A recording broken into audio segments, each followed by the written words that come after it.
Ceci est l'opus final d'une série en 10 épisodes sur l'écriture de personnages. Si vous n'avez pas vu les précédents, je vous invite à suivre le lien qui s'affiche en haut à droite de l'écran. Au fil de la saison, nous avons couvert pas mal de terrain, et il est normal que vous n'ayez pas tout retenu. C'est pourquoi ce dernier épisode sera une synthèse des points les plus importants qui ont été soulevés. Prenez-la comme une fiche de révision qui vous permettra de condenser les informations principales dont vous pourriez avoir besoin. Je vous ai donc préparé 10 conseils qui résument ce qu'on a vu plus en détail au long des 9 épisodes précédents. Je suis le Tropper.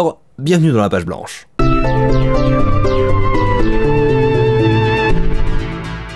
Avant de plonger directement dans les 10 conseils, je tenais à répéter une dernière fois un point important. Il n'y a pas de méthode absolue et infaillible pour écrire. Vous ne pouvez pas prendre un tutoriel et le suivre à la lettre pour en tirer votre récit, pour la simple et bonne raison que c'est votre récit. Chaque auteur a sa propre façon de travailler, sa propre approche de la création, et c'est très bien comme ça. Mes conseils sont là pour vous guider quand vous êtes perdu ou bloqué. Ce sont des indications générales que vous êtes libre de suivre ou non. Ne pensez pas que si vous n'appliquez pas mes conseils, votre récit est raté. Mon but ici n'est pas de vous dire comment faire ou de vous donner la bonne façon d'écrire. Il n'existe pas de bonne façon d'écrire unique et invariable. C'est pour ça que chacun des 10 conseils que je vais donner pourront être formulés sous la forme de questions. Comme je l'ai déjà dit, ce sont des pistes de réflexion. Elles devraient vous permettre de prendre du recul sur votre œuvre et de l'aborder sous un angle nouveau qui pourra vous révéler des choses sur ce que vous avez écrit. Plutôt qu'un guide d'écriture, ce serait une boussole qui ne vous indique pas le chemin à suivre, mais la direction générale grâce à laquelle vous pourrez vous repérer. Maintenant que mon intention est clarifiée, passons à la casserole. 10 conseils pour mieux écrire vos personnages. Les personnages sont le lien entre le public et l'histoire. Ce premier conseil a pour but de vous rappeler le rôle que jouent les personnages en narration. Ce sont eux qui donnent de l'importance aux événements qu'ils vivent, et donc une raison pour l'audience de suivre le récit. On suit l'intrigue à travers les yeux des personnages. C'est pourquoi ils ne doivent pas causer l'apathie. Ils peuvent être aimés ou détestés par le lectorat, mais ils ne peuvent jamais les rendre indifférents. Si on se fout de ce qui arrive à vos personnages, on se fout de ce qui arrive dans votre histoire. La question à se poser est donc la suivante. Qu'est-ce qui rend un personnage engageant ? Que ce soit ses objectifs, sa personnalité ou la curiosité qu'il génère, un personnage doit apporter de l'engagement. On doit avoir envie de savoir ce qu'il va lui arriver, car ce qu'il va lui arriver, c'est l'histoire que vous allez raconter. Construisez le squelette de vos personnages.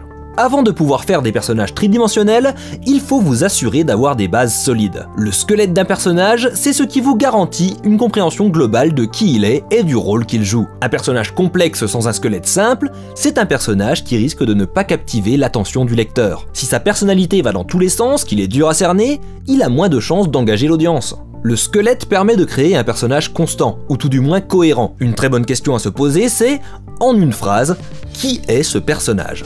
Sans chercher à plonger dans sa personnalité et sa complexité, quels sont les traits qui le définissent globalement? Si vous pouvez y répondre, votre personnage a sans doute un squelette solide. Esquissez les relations entre chaque personnage. Vos personnages vont interagir entre eux. Ils vont avoir des relations qui pourront évoluer au fil du récit. Le potentiel de ces relations est gigantesque. C'est une source de conflit ou d'entraide, de tension ou de soulagement. Si vous connaissez le lien entre tous vos personnages, vous pourrez plus facilement exploiter ce potentiel et le mettre au service de votre récit. La question à se poser, c'est quelle est la relation entre ces deux personnages? Et elle est intéressante quand vous la posez pour tous les personnages qui interagissent à chacune de leurs interactions, puisque les relations sont dynamiques. Donnez une vie à vos personnages. Une fois que vous avez votre squelette, vous devez le garnir de muscles, de chair et de peau pour obtenir un personnage tridimensionnel. Et une bonne façon de faire ça, c'est en lui donnant une vie. Un passé, une routine, des détails uniques, il faut que votre personnage existe dans sa propre vie. La question que je vous conseille de vous poser, c'est d'où vient ce personnage? Les origines, l'histoire d'un personnage, c'est ce qui lui a permis de se construire dans son univers. Si vous savez d'où il vient, vous saurez qui il est et où il va. Tracez un chemin pour vos personnages. Si vous savez où ils vont, vous pouvez vous demander quel chemin les mènera à leur destination. Créez des arcs pour vos personnages dynamiques avec une structure qui permettra de montrer leur évolution. Positif ou négatif, les arcs ajoutent du mouvement, de l'intérêt et de l'attention à un récit. La question c'est, comment ce personnage change entre le début et la fin de son histoire? Utilisez des personnages statiques. Tous les personnages n'ont pas besoin de changer. Vouloir donner un arc dynamique à tout le monde peut vite rendre un récit surchargé et indigeste. Apprenez à identifier les personnages qui tirent leur force de leur inamovibilité. Demandez-vous, est-ce que ce personnage peut rester statique? Utiliser des personnages dynamiques et statiques en tandem, vous apporterez plus de diversité à votre histoire. Laissez de la place à l'imprévu. Écrire, ce n'est pas relier des points, c'est inventer une histoire. Et les histoires ont une fâcheuse tendance à s'inventer d'elles-mêmes. C'est une bonne chose. On trouve souvent plus de pépites dans ce qu'on n'avait pas prévu d'écrire que dans ce qu'on avait planifié. Posez-vous simplement cette question à la relecture. Qu'est-ce que ces imprévus apportent à mon histoire? Que vous les conserviez ou non, vous devriez trouver dans ces parties organiques de votre récit des points positifs que vous pourrez recycler lors de la réécriture. Mettez vos personnages au service du récit. Le récit et les personnages ont une relation fusionnelle. On ne peut pas avoir l'un sans l'autre. Et idéalement, ils doivent tous les deux être au service l'un de l'autre. Apprenez à identifier les personnages qui ne sont pas au service de votre histoire et les moments où votre histoire a besoin de personnages en plus. Demandez-vous, est-ce que ce personnage a sa place dans mon récit? Et en corollaire, est-ce qu'il y a de la place dans mon récit pour un autre personnage? Apprenez à tuer vos personnages. La mort est un des outils de narration les plus puissants, mais il faut savoir l'utiliser correctement. Et pour ce faire, il faut comprendre son rôle dans un récit et le potentiel qu'elle apporte. La question à vous poser, c'est quel impact a cette mort sur mon histoire? Que ce soit la conclusion satisfaisante de la vie d'un personnage ou un événement tragique qui bouleversera le récit, elle doit avoir un poids. Si vous savez utiliser ce poids, vous aurez dompté la mort. Vivez votre récit. Ce dernier conseil n'était pas dans la série, je vous le donne ici parce qu'il ne faut jamais l'oublier. Écrire, c'est une aventure.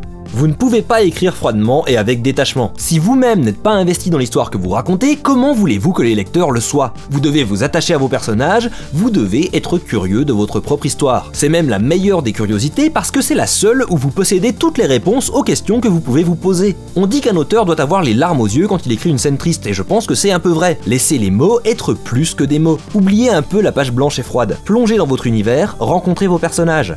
Ressentez les émotions que vous voulez faire partager. Et posez-vous cette question. Est-ce que je vis ce que j'écris?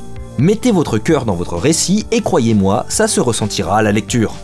Et ce, même si ce n'est pas le plus grand récit du monde. Prenez notre petite histoire de Jargluc. Même avec un simple exemple pour illustrer mes propos, basé sur une prémisse volontairement ridicule, eh ben j'ai fini par m'y attacher au fil des vignettes, et ce pour une simple raison, je me suis posé des questions. J'ai voulu savoir d'où venaient ces personnages, et ce faisant, je leur ai imaginé toute une vie. Et d'un coup, ils m'ont semblé bien plus humains. Je me suis demandé où ils allaient et quels obstacles ils allaient devoir affronter. Je me suis demandé en quoi ils croyaient, et au fil du temps, j'ai presque oublié les noms ridicules qu'ils avaient. Et quand je pense à eux, je vois les personnalités qui se sont développées. Au fil des épisodes, je les ai créés, mais je les ai surtout rencontrés. C'est ça les personnages, des rencontres. L'auteur les rencontre en les façonnant, et le lecteur les rencontrera en lisant leurs aventures. Alors pour terminer, voilà un petit synopsis de notre premier jet. Quand le seigneur du mal Noralbar a enlevé la princesse Berthilda, le roi a demandé à tous les valeureux guerriers du royaume d'aller la sauver en échange d'une récompense généreuse. Mais pas trop parce que c'est quand même le 3e enlèvement du mois et qu'il faut bien financer la guerre avec le royaume voisin. Du coup, à la place de pièces d'or, il propose la main de la princesse en question. Le barbare Jurglak tombe sur une affiche annonçant cette récompense et dit à son fils Jargluc de partir la sauver pour l'honneur de son clan.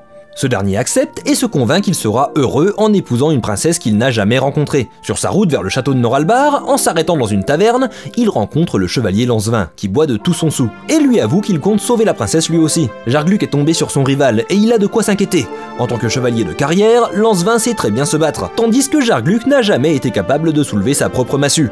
Il part dans la nuit pour avoir de l'avance sur le chevalier et rejoint le château. Pour éviter toute confrontation, il fait le tour de l'édifice et passe par la porte de derrière. C'est là qu'il tombe nez à nez avec le jeune Cacahou, serviteur de Noralbar. Celui-ci menace de sonner l'alarme, mais Jargluc répond en bluffant, disant qu'il peut lui asséner un coup de massue.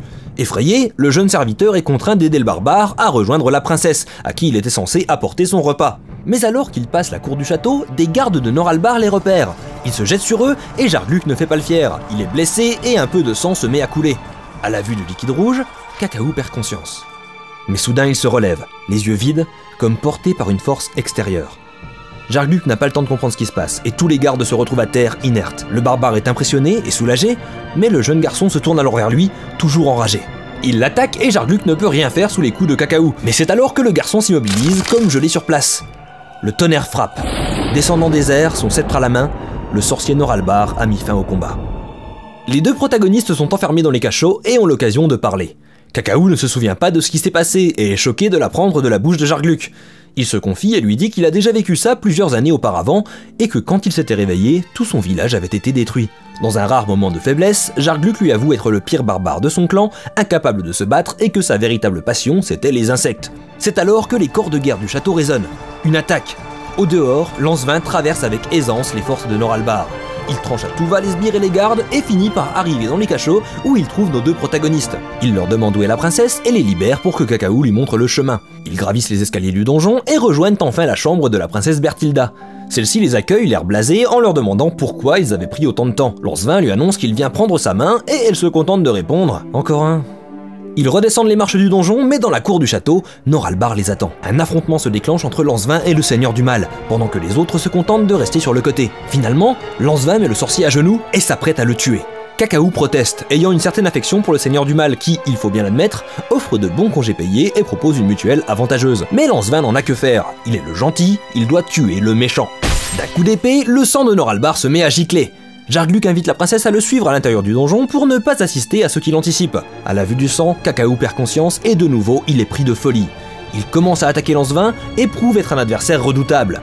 Le chevalier vient de trouver un nouveau méchant à abattre. Il blesse le jeune garçon au bras et quelque chose d'étrange se passe. Ce dernier revient à lui mais il semble toujours profiter de la force surnaturelle que lui donnait sa rage. Lancevin continue de l'attaquer comme si de rien n'était et le garçon arrive à une conclusion.